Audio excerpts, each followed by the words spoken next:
Nous couvrons des activités de la diaspora. Vous savez très bien que la majorité des Congolais sont anti-Kabila. La majorité. Je pose la question par rapport à l'invitation que votre collègue a envoyée à Kabila pour 2014. Déjà, dans les milieux congolais, ça ne passe pas. Comment vous allez gérer cela?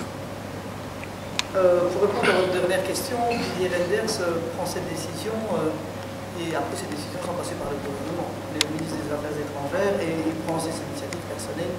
Et donc, voilà, il faut aller lui poser la question, mais ça n'a pas été une décision qui a été discutée, je l'ai appris par la presse. Je considérais vraiment essentiel que quand on a une ministre démocratiquement élue, une femme de grande valeur, qui est ophtalmologue, qui est d'origine congolaise et qui se fait attaquer avec des propos racistes, où on la compare à un orang-outan, enfin des choses qu'on a inimaginables, en 2013, c'est vrai que nous nous devons de réagir fermement. Et donc c'est pour ça que je l'avais rencontrée, je lui ai proposé que la Belgique organise toute cette mobilisation autour d'elle, mais surtout contre le racisme et pour l'Europe de la diversité.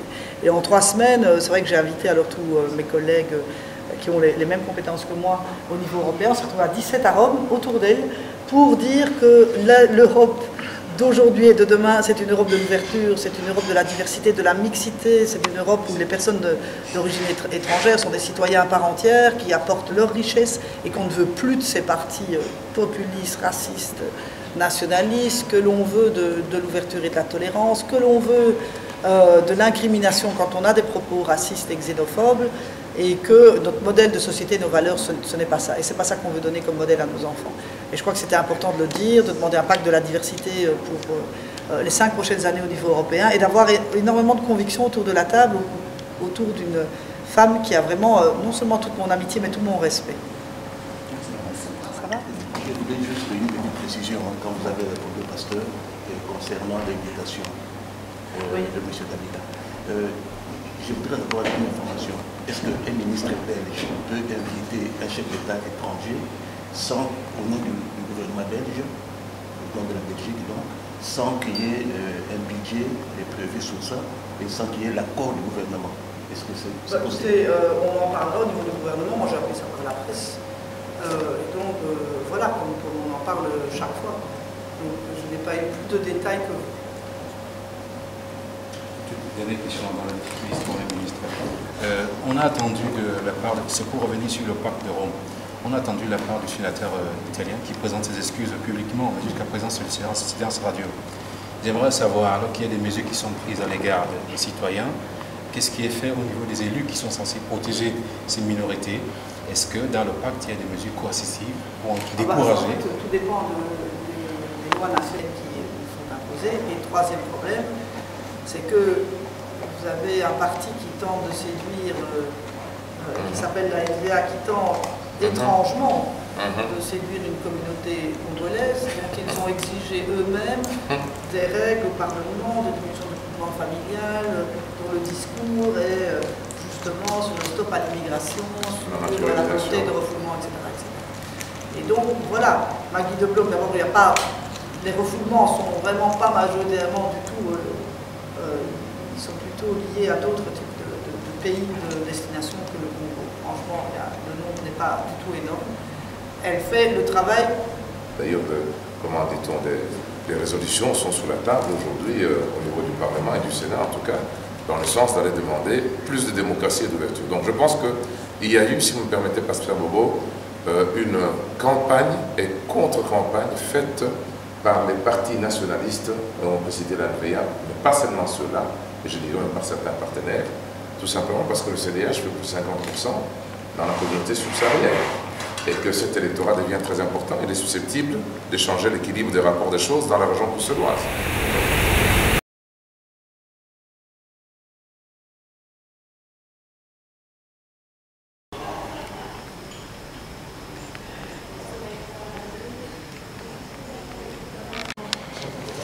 Vous voulez voir quelque chose ou...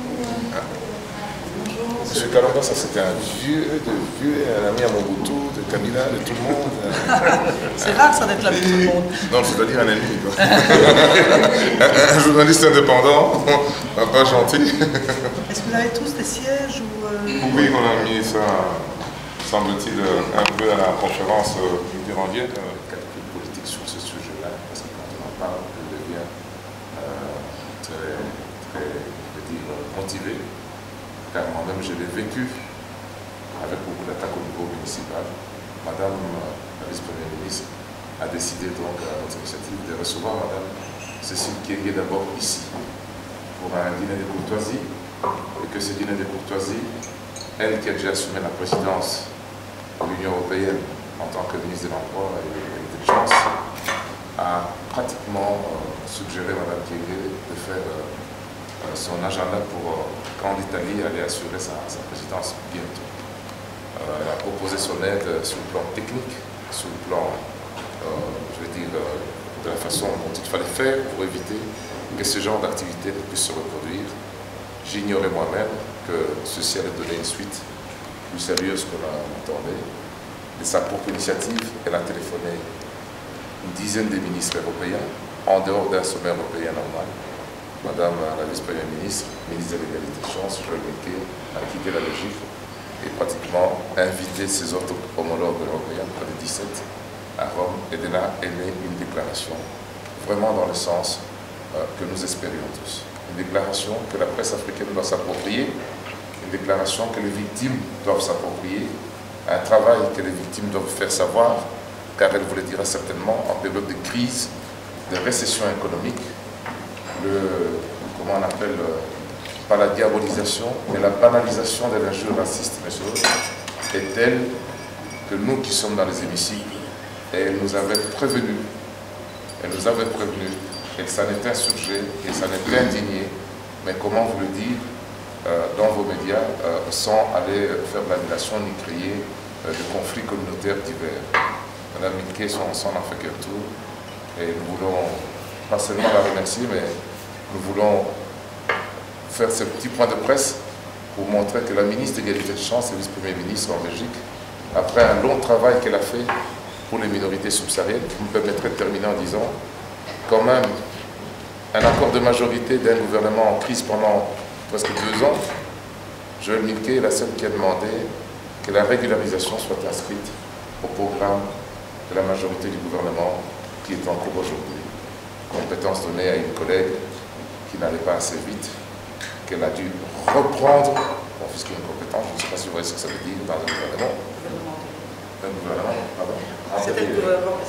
Elle a dû reprendre cette compétence pour la confier à son homologue et jeune collègue qu'elle a formé, Claude Watley. Et je ne dis pas contre l'avis du Conseil d'État, mais trouver le moyen législatif le plus disponible pour pouvoir régulariser des dizaines de milliers de personnes. Nous faisons une estimation à près de 50 000 personnes. Madame Milquet a fait Georges d'Allemagne comme elle m'a fait. Georges d'Allemagne est aujourd'hui président de la commission de naturalisation. Vous savez que les partis nationalistes ont durci les conditions de regroupement, de vie, de séjour, parfois des minorités. Et Georges d'Allemagne, aujourd'hui, fait un travail exceptionnel sous la houlette de la conduite, parce que c'est aussi un produit de Joël Milquet d'Allemagne, pour pouvoir dépoussiérer près de 60 000 dossiers qui ont été comment on appelle, qui ont été bloqués pour différentes tracasseries administratives. En tout cas, à son nom, je vous remercie d'être venu.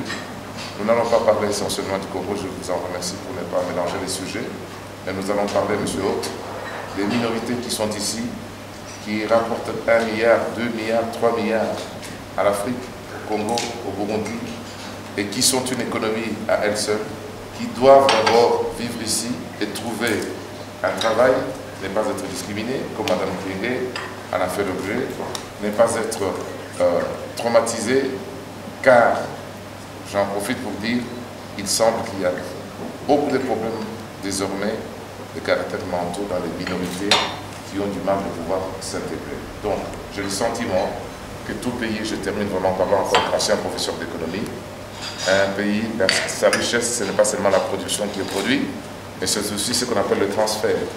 Les transferts, ce sont les Maghrébins qui travaillent ici, en Hollande, en France, qui expédient près de 7 ou 10 milliards des revenus au Maroc et qui font que le Maroc aujourd'hui est presque un pays émergent. Madame la ministre, la vice-première, en tout cas, pardonnez-moi d'avoir été si long, mais vous connaissez mon défaut.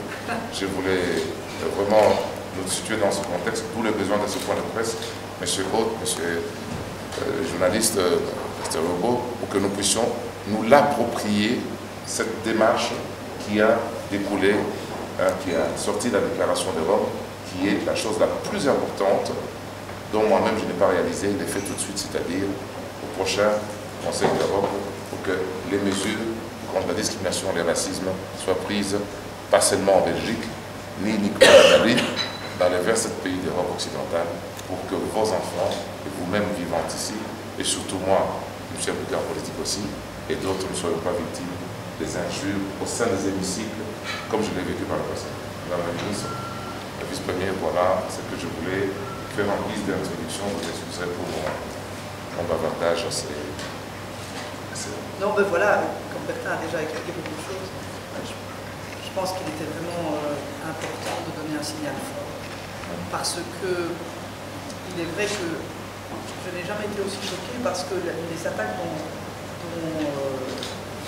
ont été portées à Cécile Kyenge sont des attaques avec des mots, avec des modes de racisme qu'on pensait objectivement révéler depuis longtemps.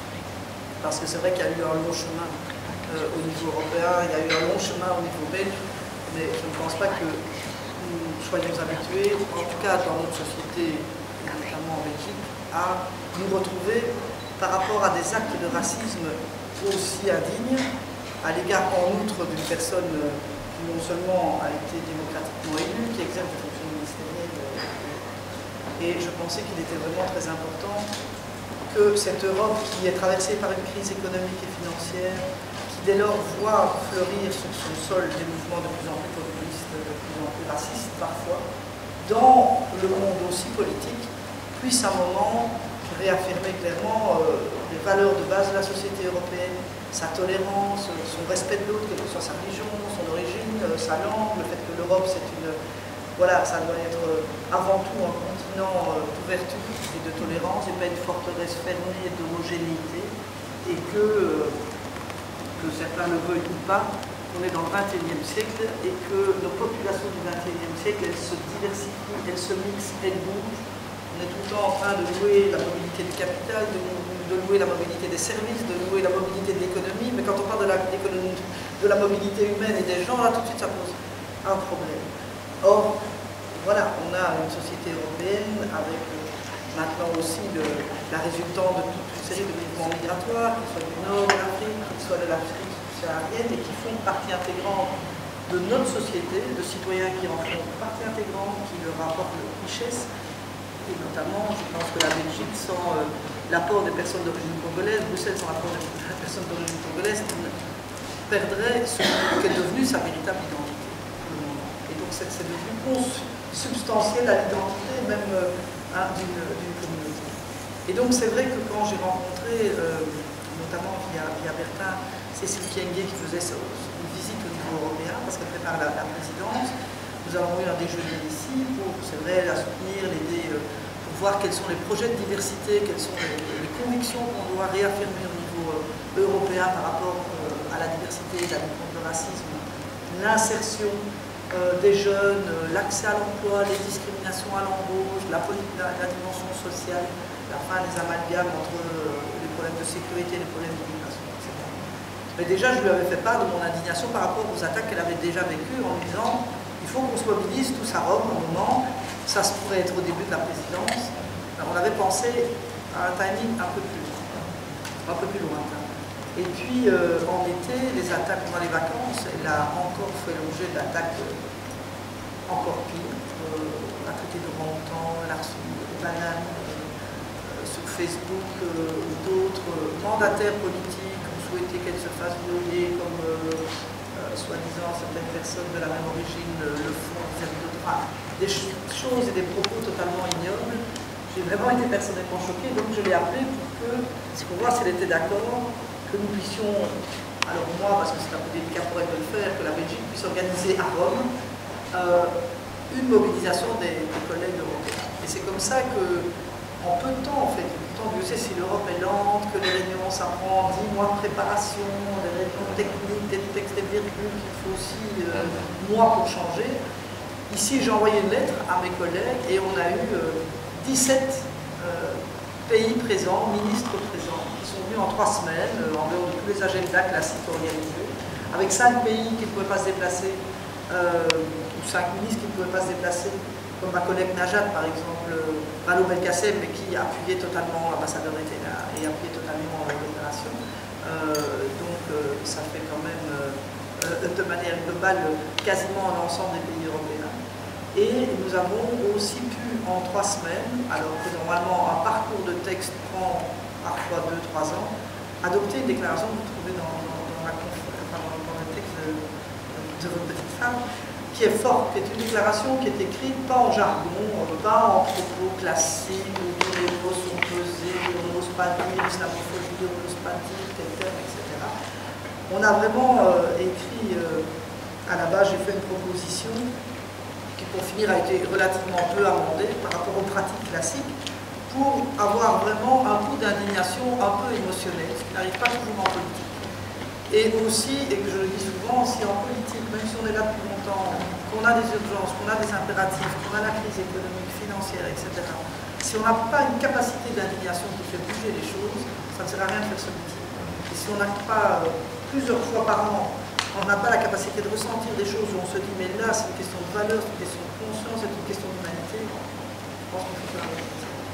Et donc, c'est un peu ce qui a partagé l'ensemble des intervenants, et au-delà de tout ce que l'on exprime dans cette déclaration, on a peur de voir aussi une Europe qui, perdue un peu dans la crise économique et financière, perdant un peu ses repères de mondialisation, essaye par les peurs qui sont attisées par certains partis nationalistes de se raccrocher à des notions d'identité un peu homogènes, à la peur de l'autre, au rejet de l'autre, à la peur de l'étranger, à la valorisation d'un modèle un peu homogène, culturel, religieux, quelles que soient ces formes, et que nous nous opposons complètement à cette tendance, et surtout nous nous opposons entièrement aux partis d'extrême droite, et dans cette zone d'ombre entre partis de droite pseudo-démocratique, mais qui prônent du populisme, des médias qui prônent du populisme également, de montrer qu'il y a là une tendance qui est, je pense à la fois suicidaire au niveau européen, mais profondément indigne, puisqu'on exalte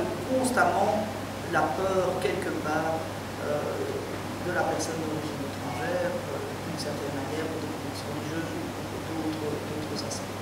Et c'était important de le réaffirmer.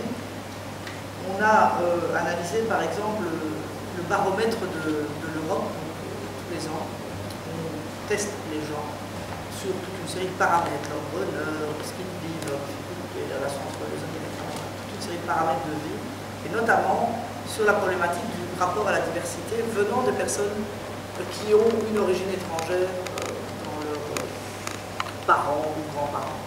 Et le résultat est quand même plus que préoccupant, puisque 27% des personnes, donc ça veut dire une personne sur 3 d'origine étrangère, donc c'est même pas quelqu'un qui a la nationalité étrangère, d'origine étrangère, ou qui peut être citoyen depuis très longtemps d'un pays européen, dit que dans les 12 derniers mois, elle a fait l'objet d'une attaque raciale, raciste, voire de faits de violence, ou d'injures, ou de discrimination.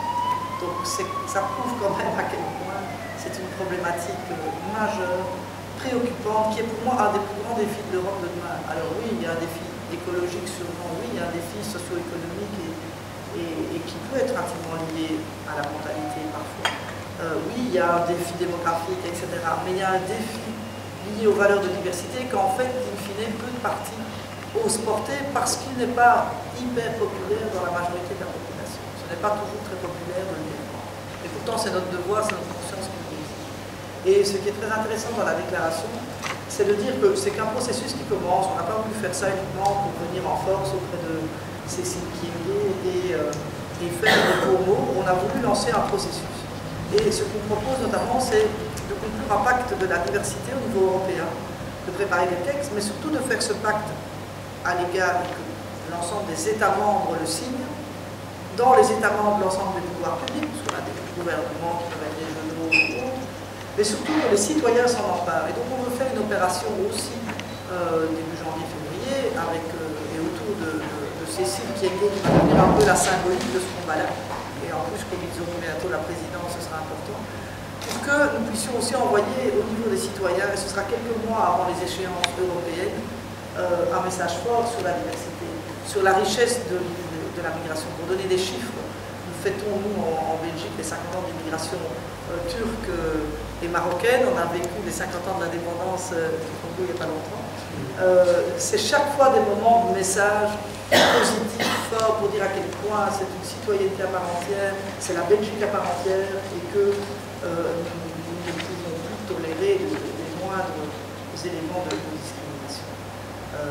Et c'était d'autant plus étonnant ce qui s'est passé en Italie que reconnaissons que depuis quand même ces dernières années, les formes les plus fortes et les plus violentes en matière de racisme se portent beaucoup moins sur la communauté subsaharienne que sur les communautés musulmanes. C'est elles qui sont les plus ciblées pour des questions d'amalgame souvent fait par rapport au terrorisme djihadiste, par rapport à Al-Qaïda ou l'islamisme radical, etc. Et c'est, en fait, c'est vrai, les communautés qui sont les plus ciblées. Je pense qu'au niveau de la Belgique, il y a une évolution quand même très forte et très positive à l'égard des personnes d'origine congolaise qui proviennent de différents faits. Il y a un attachement réciproque à notre histoire commune, il y a une vie commune depuis tellement longtemps dans des villes comme Bruxelles, etc., que je pense que les personnes qui vivent font de moins en moins de différence. Objectivement, moi je vois quand même une évolution de mentalité, en tout cas au niveau belge, très important, dans le rapport à la communauté d'origine. Pourquoi on n'a pas eu au Sénat quand je suis arrivé? Et puis avoir des personnes, et ça c'est les choses les plus importantes, donner confiance et mettre dans des postes à responsabilité politique des personnes d'origine congolaise, qui sont des professeurs d'économie ou d'autres. On a trois parlementaires d'origine congolaise. Dans les villes et les communes, on a des mandataires importants, à Marche ou d'autres, qui sont d'origine. Monsieur le Camerounais, il va se fâcher. Oui, Camerounais, on en a qui vient de. On a les cheveux On a Béa Diallo qui vient de. Voilà. On en a du Cameroun, on en a, je dis congolaise parce que je vois que vous étiez tous. Mais en fait, c'est plus étendu. On a notamment les chevilles aussi du Burkina Faso. Enfin, il y a une intégration dans le milieu politique par une communauté qui est très très sensible à la politique, tant en Afrique que chez nous, mais qui est très active. Mais ça change tout de suite les rapports.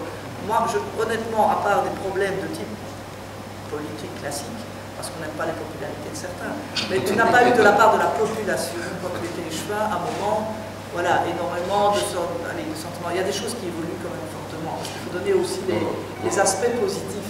J'ai eu un problème avec mes collègues, parce que justement le citoyen belge appréciait ma poignée de main, ma franchise, ma spontanéité, mon efficacité, plutôt qu'avec les citoyens. La kermesse de l'Européenne de Nantes était assez illustratif. Je me suis permis d'y aller sans vous, et Madame la ministre, le Premier ministre, je croyais faire 30 minutes, j'ai fait 3 heures, et il n'y avait pas beaucoup d'Africains, j'étais arrivé par énormément d'Européens. On me dit que le collège est passé inconnu avec des écharpes, et moi je suis arrivé sans écharpe, j'ai fait 3 heures là-bas, et tous ceux qui me disaient bonjour n'étaient pas noirs. Un exemple dans la population. Je crois que l'élection, il y a eu l'élection de Barack Obama, il y a plein d'éléments. Et ce qui est intéressant à voir, pour les éléments par ailleurs positifs, notamment par rapport à la communauté d'origine subsaharienne, c'est de voir le regard de nos enfants, notamment les miens. Et de voir, j'ai été voir avec eux un film magnifique, je trouve, de Majorelle, je ne sais pas si vous avez été voir, qui retrace quand même très très bien à travers ce personnage toute l'évolution de la politique raciale ou anti-raciale, le cas échéant, américaine. Et moi, mes enfants qui ne connaissaient pas très très bien la période de Ku-Klux-Klan, ils m'ont juste vu. À la Renaissance, ils m'ont juste vu. Donc je ne les ai jamais vus si choqués en se demandant comment ça avait même pu exister. Premier élément qui montre quand même que les choses évoluent largement. Deuxième élément qui est une simple anecdote. Je devais prendre 3 amis de ma fille à la sortie de l'école, étaient malades, donc mais voilà, je ne savais pas qui elles étaient. Et je dis, mais tiens, mais donne-moi, dis-moi où est-ce qu'elles sont, comment je vais les reconnaître. Elle me dit, oh, pantalon rouge, l'autre aussi, il y a toute une série de descriptions vestimentaires. Et quand j'arrive, ces trois amies qui sont d'origine congolaise, mais jamais elle ne m'a dit, et jamais depuis qu'elle est née, alors qu'elle est entourée de ses amis et d'autres, voilà, à un moment, quelque chose qui était lié à la couleur de la peau, c'est quelque chose qui n'est pas, qui n'est jamais plus, je ne sais pas ça parce que c'est ma fille, effectivement, elles sont toutes. Donc ça prouve qu'il y a, quand on a les mixités, quand ça se passe dans un rapport de citoyenneté, je pense qu'il y a quelque chose qui évolue largement. Mais hélas, ce n'est pas comme ça partout, et hélas, chez tout le monde, donc je pense qu'il y a une nécessité à continuer, en tout cas, cette lutte. Donc ce qu'on va faire avec Cécile, qui est une femme remarquable, qui va d'ailleurs bientôt aller au Congo, en novembre, je pense, qui va devenir un peu la symbolique de ce combat-là, c'est donc de préparer cette charte pour la diversité et d'en faire vraiment une opération citoyenne auprès des 400, 500 millions de citoyens européens, mais qui va dans tous les sens, hein, de manière globale, qui peut être aussi une opération qui peut même dépasser les frontières européennes, parce qu'en plus de la problématique du racisme, c'est une femme remarquable qui a un sang-froid, qui est restée d'un calme et d'une distance et d'une grandeur d'âme, qui est intellectuelle, l'a fait l'ophtalmologie, une femme intelligente, qui a un sens politique, je pense, assez puissant, mais qui a surtout une vision et des convictions fortes, mais qu'elle mène avec sang-froid. Et donc, ce qui aussi a été fortement apprécié, je pense, c'est que par rapport à ces actes-là, qu'elle est restée au-dessus de la mêlée, elle n'a jamais réagi avec un mot qui puisse être dégradant ou quoi que ce soit. Donc je pense que c'est vraiment quelqu'un qui mérite d'être soutenu. Voilà un petit peu l'histoire de cette déclaration de Rome et surtout son avenir, puisqu'on ne veut pas en rester là. Et derrière tout ça, c'est évidemment toutes les problématiques socio-économiques de l'insertion, de la discrimination à l'embauche, de l'accès au logement, d'autres types d'éléments de difficultés que vous ressentez dans nos sociétés. Voilà un petit peu l'âme de cette démarche. Madame Klein, nous avons combien de minutes pour les questions? Le temps de la vice-première ministre, elle est très généreuse, mais il y a des questions, il y a des choses. Comme ça, tu sais nous impliquer, ne sois pas frustré. Quand est-ce que Maître arrache? Ma première préoccupation, c'est par rapport au texte que je n'ai pas encore pris de façon approfondie, en le parcourant comme ça. La deuxième page, l'avant-dernier paragraphe, il y a un souhait qui est émis pour qu'il y ait des répressions, qu'il y ait quand même quelque chose qui puisse faire que ces choses-là ne se reproduisent pas. Mais ma question est la suivante. Vous êtes des exécutifs, mais vous mettez des souhaits alors que vous pouvez préparer un projet de loi. Ah oui, mais bon, donc c'est ça aussi le paradoxe pour la problématique du racisme que parfois en termes de texte, on a tout ce qu'il faut. Donc au niveau des textes de loi, en Belgique par exemple, même au niveau européen, il y a des choses qui peuvent encore s'améliorer au niveau européen. Mais fondamentalement, nos conventions, nos textes, nos directives, nos lois, on a une répression du racisme, de l'incitation à la haine, des propos dégradants, etc., discriminatoires, tant dans le code pénal que dans d'autres types de lois, tout ce qui relève de la discrimination des personnes à l'égard des biens, des services, etc., de la non-égalité en matière d'accès à l'emploi. En fait, on a un cadre juridique parfait. Parfait, on peut toujours améliorer, mais il est là. Le gros problème que nous vivons avec le racisme, c'est un moment qu'on ait vraiment une politique de poursuite avec les moyens suffisants et la volonté suffisante pour franchement les faire appliquer et les poursuivre en justice. Et c'est là que vient toujours le problème de la preuve, le problème du manque de moyens, le problème du classement sans suite, le problème des débordements des parquets qui, évidemment, ont toujours d'autres priorités, de violences plus fortes, etc. Et où, pour finir, on poursuit peu. Souvent, il n'y a pas assez de plaintes, c'est pour ça qu'on a mis un centre pour l'égalité des chances, qui lui peut recevoir des plaintes, peut déposer des plaintes pour les victimes en justice, au-delà des victimes. Donc on a mis tous ces éléments-là. On va maintenant, on l'a réformé pour qu'on ait des antennes au niveau de points de contact au niveau communal et local pour que les gens puissent y aller plus rapidement et que l'accès soit plus facile.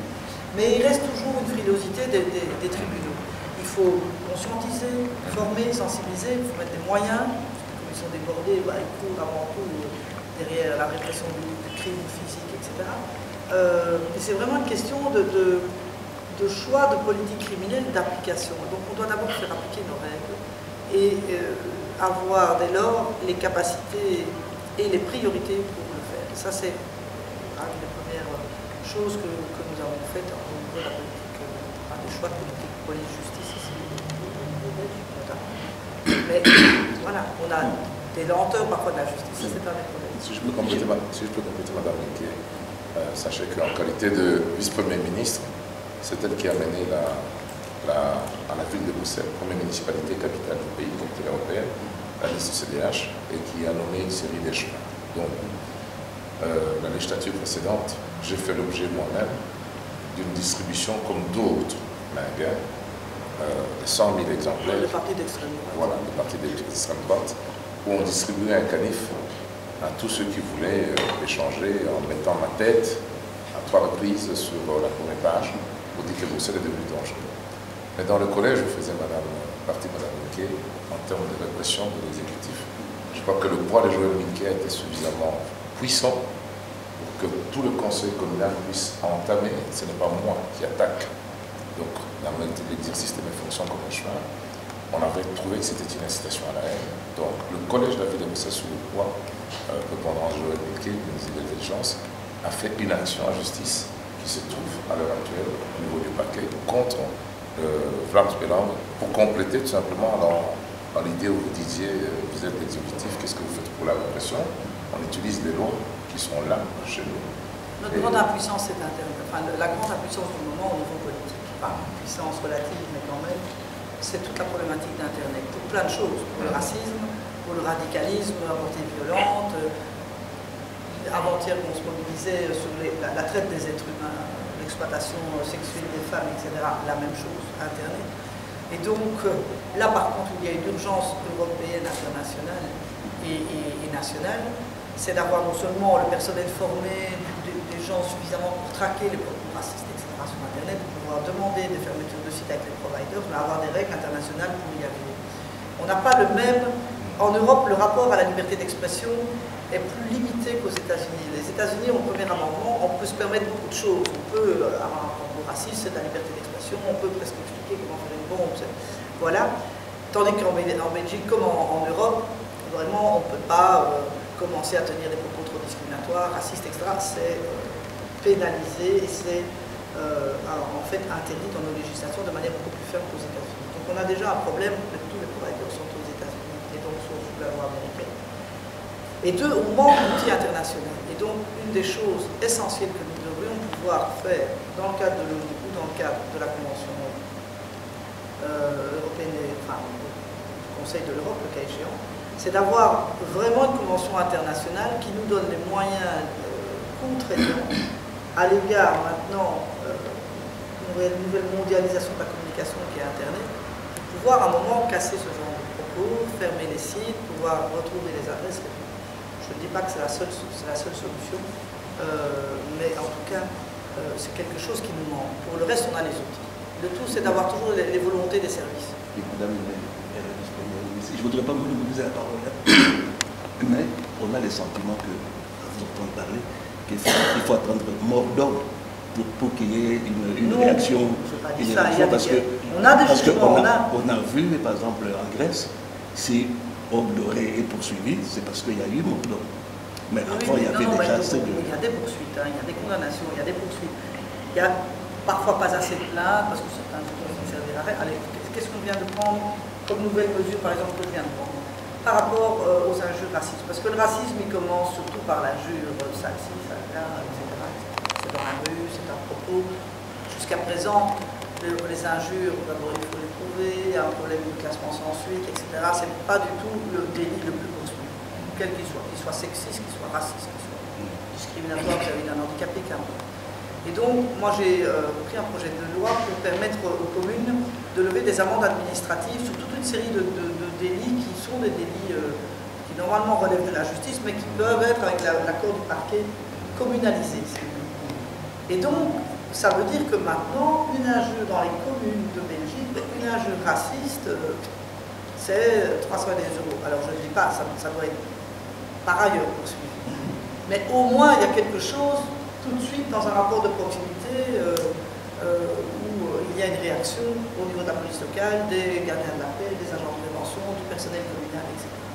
Donc voilà, il faut aussi inciter à porter plainte, donc c'est pour ça qu'on doit faire cette mobilisation. Il ne faut pas à un moment que les gens se disent qu'on ne portera pas plainte parce que de toute façon ça va se perdre dans des méandres. Donc il y a aussi, faut travailler des deux côtés et remettre les priorités. Mais bien sûr qu'il y a des condamnations pour propos racistes, bien sûr qu'il y en a plusieurs fois par an, heureusement. Mais c'est vrai qu'on pourrait aller encore plus loin. Mais il y va pour le racisme comme pour d'autres problématiques parce que les tribunaux sont débordés, parce que le parquet n'a pas eu assez de moyens, parce qu'on a eu des coupes budgétaires. Il y a différents éléments qui expliquent cela, parce que ça touche aussi d'autres problèmes de délits qui ne sont pas ceux-là, et qui restent aussi sans suite. C'est un peu plus général, parfois. Je ne sais pas si vous avez une question. Moi, j'allais vous poser la question de savoir, d'un point de vue formel, comment est-ce que votre initiative a été accueillie par le gouvernement ici en Belgique, par la classe politique? Oh, je ne pense pas qu'il y ait eu beaucoup de problèmes. En tout cas, je n'ai pas eu de commentaires négatifs que du contraire, que des commentaires positifs. Donc, je n'ai pas demandé l'avis. J'ai fait ça moi-même dans mes compétences, mais franchement, je ne pense pas qu'il y avait le moindre problème avec ça, d'autant plus que moi j'ai été soutenu quand j'étais ministre de l'égalité des genres dans l'ancien gouvernement. J'ai lancé des assises de l'interculturalité pour justement pouvoir, avec l'ensemble des diasporas, dont la diaspora subsaharienne, voir tous les problèmes qui restaient encore dans la société et présenter toute une série de propositions nouvelles à mettre en œuvre dans nos différents niveaux de pouvoir, qui sont habitués à mes convictions. On essaye de faire de l'année 2014 l'année de la diversité, justement avec les 2 anniversaires d'immigration. Donc oui, je suis soutenu.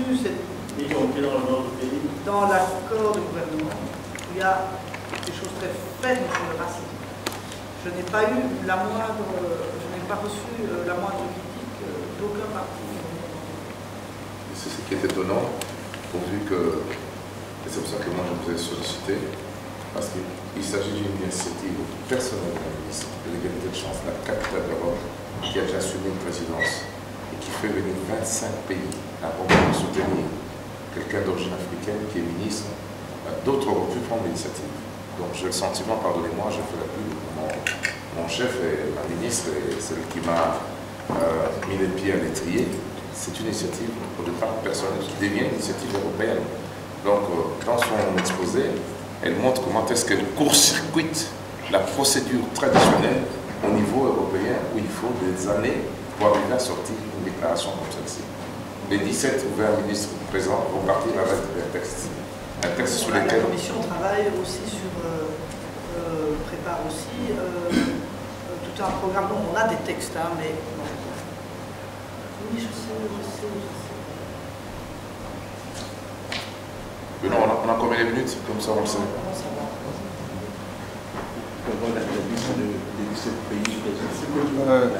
Oui, la liste des 17 pays.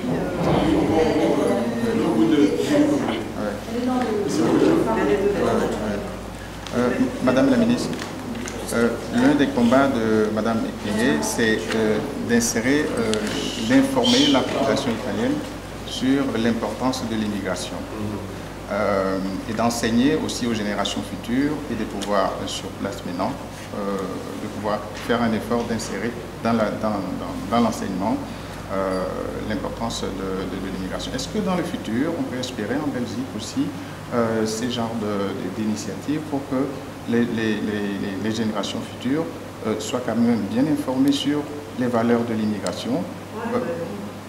Puisque aujourd'hui, il y a une polémique qui tourne autour du statut de Lumumba, par exemple, à Matongé, que plusieurs personnes ne connaissent pas.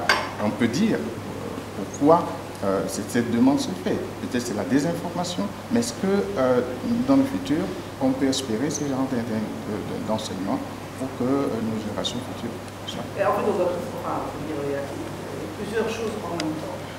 En un moment, je pense qu'il y a de toute façon, par rapport à notre devoir de mémoire antérieur sur le passé et sur l'histoire de notre pays qui n'a pas toujours été reluisante, notamment en Afrique, des choses très claires qui doivent être faites, qui ont déjà été faites sur mea culpa par rapport à des excès qui ont eu lieu dans la colonisation, etc. Que ce soit intégré clairement, parce que c'est comme ça aussi que commencent les choses. Et puis c'est évident que tous les discours, en tout cas que moi je tiens et que politiquement on doit tenir, c'est aussi expliquer chaque fois, et c'est tout ce qu'on va faire l'année prochaine.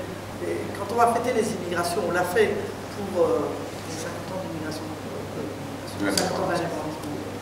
Ici, on va le faire pour l'immigration turque et marocaine, c'est de dire que c'est une richesse de société et que c'est un élément indispensable, d'abord de toutes les civilisations. Il n'y a jamais une civilisation qui s'est développée sur elle-même. Chaque fois, il y a un génie qui vient d'extérieur, on brasse et on se développe. C'est un peu comme l'explosion de l'univers. À un moment, il y a ce que Teilhard de Chardin appelait la parousie, cette espèce d'explosion constante qui ne se fait que par le brassage d'éléments étrangers au départ, et qui dope la culture, qui dope le vocabulaire, qui dope le génie culturel, qui dope la philosophie, etc.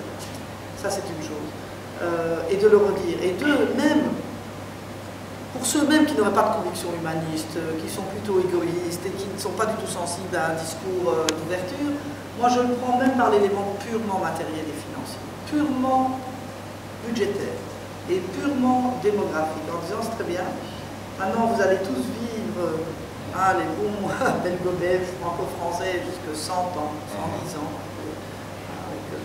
avec les exploits de la médecine, etc. Donc la moitié de votre vie va devoir être payée par d'autres. Qui va payer? Avec quel taux de natalité ici? Où sont-ils les enfants à 1,1 de natalité? Non, pourquoi est-ce que Bruxelles est la ville qui donne la démographie au pays et qui donne la main-d'œuvre au pays aujourd'hui et de plus en plus demain? Parce qu'on a un taux de natalité qui dépasse toutes les moyennes européennes, on est à plus de 2. Pourquoi? Parce qu'on a des personnes d'origine étrangère qui non seulement pour des enfants, mais surtout qu'on a à un moment des phénomènes migratoires, on a des besoins en services énormes. Les enfants qui naissent, l'accompagnement familial, enfants, les personnes de plus en plus malades, longtemps, âgées de plus en plus tard, qui ont l'Alzheimer, etc. Les services aux personnes sont fondamentaux. On a des bassins des gisements d'emploi importants et on n'a pas dans toute la capacité de la population belge, la capacité de tout faire, tout englober. Donc de toute façon, on a besoin à un moment. On voit bien les chocs démographiques, on a toute la génération des baby-booms qui partent à la retraite. Donc ils commencent maintenant, pré-retraite, retraite. Ils ne sont pas remplacés, évidemment, dans les mêmes... Donc on va de plus en plus avoir un gap entre l'offre et la demande d'emploi. Et objectivement, à un moment, cela explique une politique migratoire du futur aussi cadrée, intelligente, pas faire n'importe quoi, parce qu'il y a toujours un moment... un seuil de capacité dans un pays, parce que sinon, quand ça devient excessif, alors on tombe dans des augmentations du racisme. Donc il faut toujours garder un équilibre. Mais moi, pour moi, l'équilibre, il n'est pas à 1%, il est bien plus loin. Donc voilà, je l'explique par des éléments macroéconomiques aussi. Et quand j'étais ministre de l'Emploi, on a vraiment mis dans toute la dimension de l'évolution de l'emploi et des pensions et de la soutenabilité de la sécurité sociale, on a mis la migration dans ces thématiques-là. En matière de compétitivité aussi. Donc voilà, on doit le faire de cette manière-là, avec tous les arguments que l'on a. Une dernière question. Aujourd'hui, on est là pour parler de discrimination, de racisme et tout. Et nous, les médias africains, on ne parle pas de médias congolais spécifiquement ici, mais on est médias africains, puisqu'il y a d'autres nationalités qui sont là aussi. On se considère comme on est victime d'une discrimination, si on peut le dire, par rapport aux financement, aux recherches de fonds et tout. C'est parce que peut-être on ne sait pas où ou comment aller chercher ces fonds, qu'on vit de nos propres moyens, ou est-ce qu'il y a d'autres moyens de pouvoir arriver à pouvoir objectiver les choses et puis voir. Il y a d'autres, on n'a même pas de centre culturel. Si nous aujourd'hui on dit oui, les Africains, non, on n'en a pas. On voit d'autres. Vous voulez dire ici en Europe? On parle de Bruxelles ici. Ah, de Bruxelles. De Bruxelles. Mais comment y arriver? C'est parce qu'on ne sait pas comment le faire, on ne sait pas les déboucher. Comment est-ce que d'autres. Oui, voilà.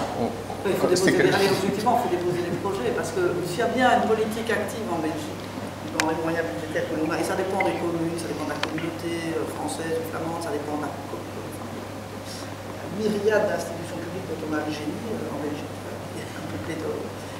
c'est de financer des projets de mixité ou de financer des centres culturels ou des projets culturels.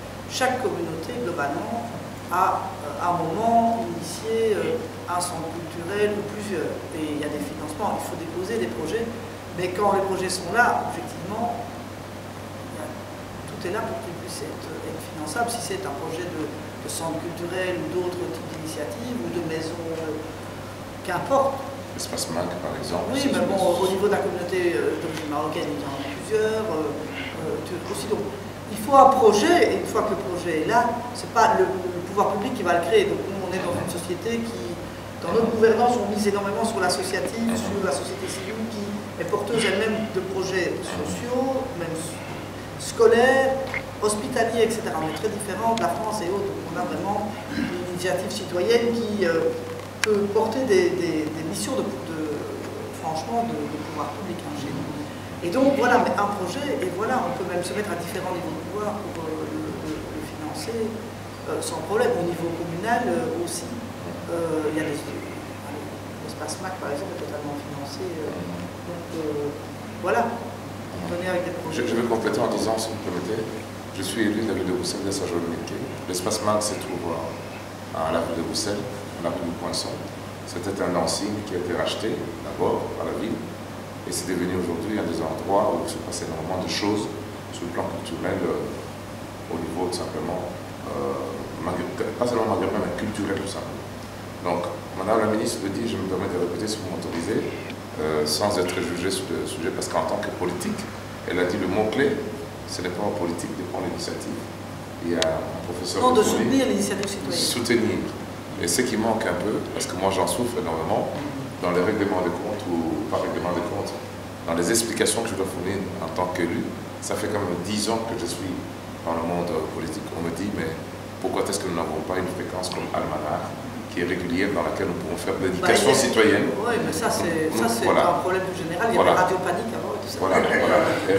Mais non, mais Voilà. c'est parce que ça c'est la réforme que je regrette totalement, qui a eu lieu et qui a réduit avec, on devait se répartir les ondes avec aussi la communauté flamande.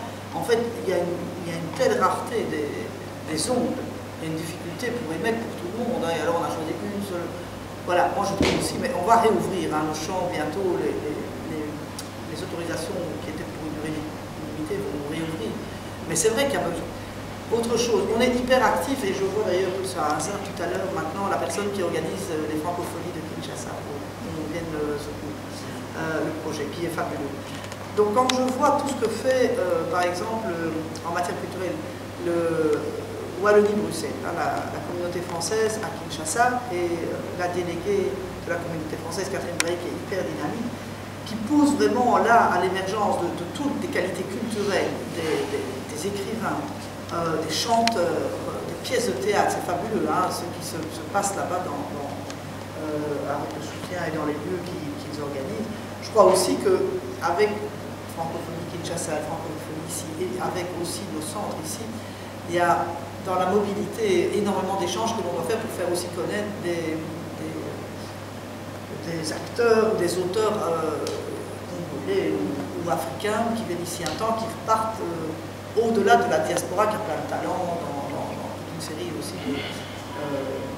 d'activités culturelles. Je crois que là aussi c'est quelque chose qui doit être renforcé. Et avec le pont qu'on fait notamment avec les francophonies, il y a déjà là toute une dynamique par rapport à tous les talents culturels africains aussi. Merci, Madame la Ministre. Sur de la presse de la diaspora, j'ai deux questions à vous poser. La première, quand vous parlez de Cécile King, ça c'est bon, vous prenez l'ouverture, c'est très bon, mais on vous a connu comme Madame Non. À un certain moment, ça fait votre popularité, mais ce que les Congolais ne comprennent pas, vous comme ministre de l'Intérieur, il y a eu beaucoup de chercheurs, on a refoulé beaucoup plus de Congolais. Comment ça peut s'expliquer? Nous couvrons des activités de la diaspora. Vous savez très bien que la majorité des Congolais sont anti-Kabila. La majorité. Je pose la question par rapport à l'invitation que votre collègue a envoyée à Kabila pour 2014. Déjà, dans les milieux congolais, ça ne passe pas. Comment vous allez gérer cela? Pour répondre à votre dernière question, Didier Reynders prend cette décision et après ces décisions sont passées par le gouvernement, le ministre des Affaires étrangères, et il prend ses initiatives personnelles. Et donc, voilà, il faut aller lui poser la question, mais ça n'a pas été une décision qui a été discutée, je l'ai appris par la presse. C'est souvent comme ça sur certains sujets, parfois, en la matière. Deux, moi, je me suis battu pour qu'il y ait les opérations de régularisation, tant en 2000 que le gouvernement en 2008. On s'est battu pour que, par ailleurs, malgré tous les problèmes politiques, on puisse réaliser, parce qu'on l'avait obtenu dans les textes, on n'a pas pu l'obtenir dans les faits. J'ai bloqué tout un gouvernement en 2009-2010 pour qu'on exécute cette régularisation. Qu'on puisse aussi faire une circulaire qui explique à l'administration comment il fallait la faire, notamment parce qu'il y avait une capacité de régularisation de type économique, par contrat de travail quand on n'était pas ici depuis longtemps, que les critères de rattachement devaient être définis d'une certaine manière, pas de manière trop stricte, etc. Donc tout ce travail, nous l'avons fait fortement. Moi je n'ai pas la migration, hein. Donc moi je suis ministre de l'Intérieur, mais je ne suis pas du tout la ministre de la migration. C'est Magui Debloc. Voilà, c'est qui est ma collègue Magui Debloc, ministre de l'Office des étrangers, etc. Quel a été juste le problème pendant ces quelques temps-là, c'est que nous avons eu une explosion de demandes vers la Belgique, qui a peut-être été considérée par toute une série de campagnes, etc., comme un pays généreux et accueillant que nous sommes par ailleurs. Mais avec une telle explosion qu'on n'avait même plus la capacité de mettre des gens dans les centres, on devait les mettre dans les hôtels, etc. Plus toutes les difficultés budgétaires, on a dû faire 25 milliards d'économies en 2 ans, vu les règles européennes qui nous sont imposées. Et le troisième problème, c'est que vous avez un parti qui tente de séduire, qui s'appelle la NVA, qui tente étrangement de séduire une communauté congolaise. Donc ils ont exigé eux-mêmes des règles au Parlement de diminution du mouvement familial, dont le discours est justement sur le stop à l'immigration, sur la volonté de refoulement, etc., etc. Et donc voilà, Magui Debloc, d'abord il n'y a pas, les refoulements ne sont vraiment pas majoritairement du tout, ils sont plutôt liés à d'autres types de pays de destination que le Congo. Franchement, le nombre n'est pas du tout énorme. Elle fait le travail qu'elle doit faire par rapport aussi à une mentalité, comment expliquer, une partie des positions qui apporte des résultats sur ce point et qui est la NVA. Et donc il y a une hypocrisie complète entre le discours, les actes et l'idéologie sur le rapport, comment dire, aux personnes d'origine étrangère et à la problématique de l'immigration, et puis la volonté de se retrouver tout d'un coup dans des grandes manifestations pour faire semblant qu'on vous défend. Voilà, ce ne sera jamais d'être étonné en politique, mais là, comme grand écart, j'ai jamais connu autant. Voilà. Donc voilà, par ailleurs, il y a des régularisations qui continuent. Il y a une régularisation vraiment importante de personnes d'origine congolaise pendant toutes ces dernières années. Et voilà, il y a une règle qui fait que quand on vient d'arriver, qu'on n'est pas dans les conditions, que ça passe en plus par des organes indépendants quand le commissariat général aux réfugiés, puis qu'il y a encore un recours, puis encore le Conseil d'État, on considère qu'on n'est pas dans les conditions d'être réfugié politique, qu'on n'est pas là depuis longtemps. Voilà, il y a des règles qui s'appliquent, mais honnêtement, ça touche très très peu de personnes d'origine congolaise. Si je peux me permettre de compléter, vous avez vu que je n'ai pas fait de mystère par rapport à mon propre parcours en tant que mandataire politique. J'ai été conseiller municipal, député bruxellois, premier secrétaire, vice-président, aujourd'hui sénateur. Et vous avez vu peut-être dans certains médias que Madame Milquet ne m'a pas empêché de poser la question à sa collègue Marie Desblocs pour cet avion dans lequel il y avait une quantité un peu plus importante cette fois-là des Congolais, pour justifier pourquoi ce choix, tout en reconnaissant qu'il y avait de la guerre à l'est du Congo et qu'il y avait 3000 personnes qui avaient de l'ONU, la MONUC, qui étaient dépêchées pour empêcher les M23 de continuer à s'aimer la mort et les troubles.